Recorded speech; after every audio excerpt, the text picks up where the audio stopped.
So here we want to differentiate this expression here that contains x and y multiplied and added together.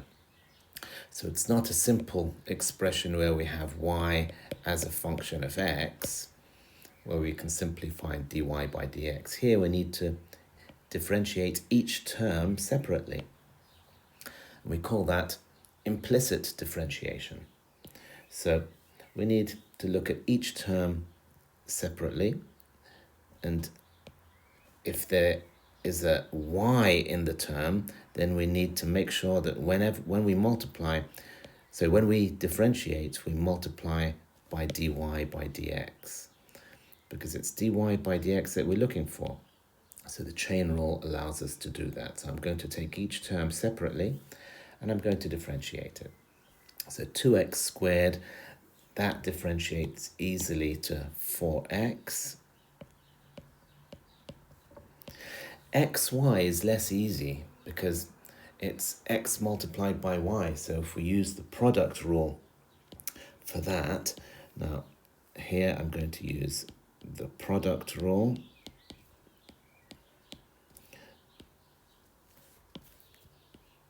And I'll remind you that for the product rule, if y equals uv, then y dash is u dash v plus uv dash.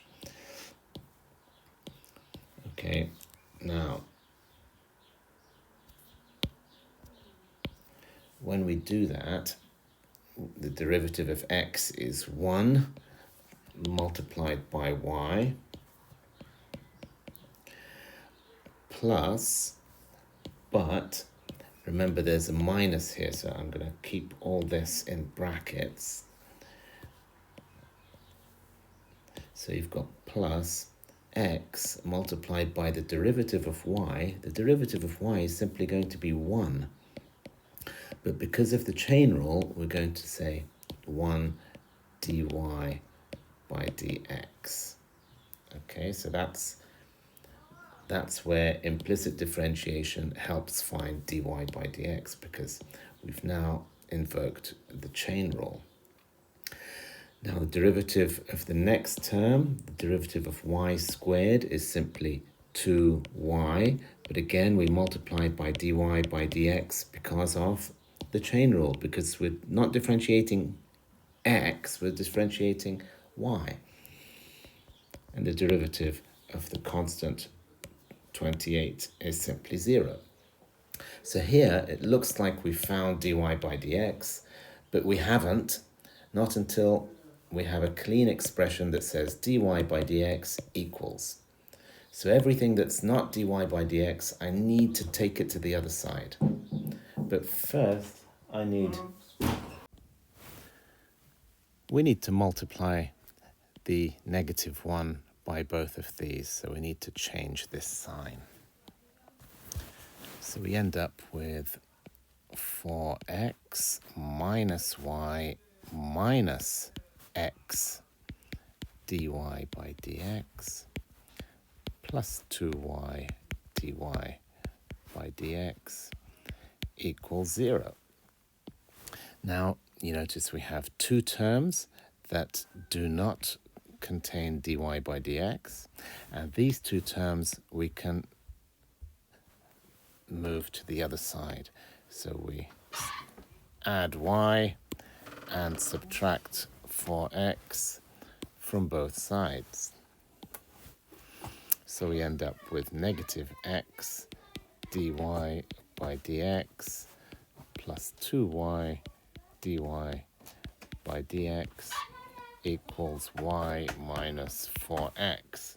Notice how the negative y became positive y and the positive 4x became negative 4x. Now, we still need to isolate dy by dx, and we can do that by taking dy by dx as a common factor.